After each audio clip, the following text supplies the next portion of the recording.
Hello everyone, welcome to Let's Learn Together. Kali Nali, quick Kannada, learn 2 basic words in each video. It's part 6. Today we are learning first word my. Okay, in Kannada, my means nanna. Let's see the example.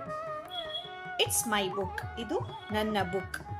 Clear? Yes. It's my book. Idu nanna book. Book means pustaka we can tell. Idu nanna pustaka. Okay. So next second word is your.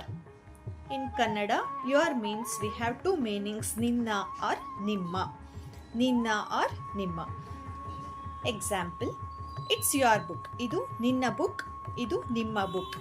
Ninna refers to singular, nimma refers to plural or respectful form. Clear? Yes. So, two words we have learned, my and your. I hope you understood. Thank you. ಧನ್ಯವಾದಗಳು.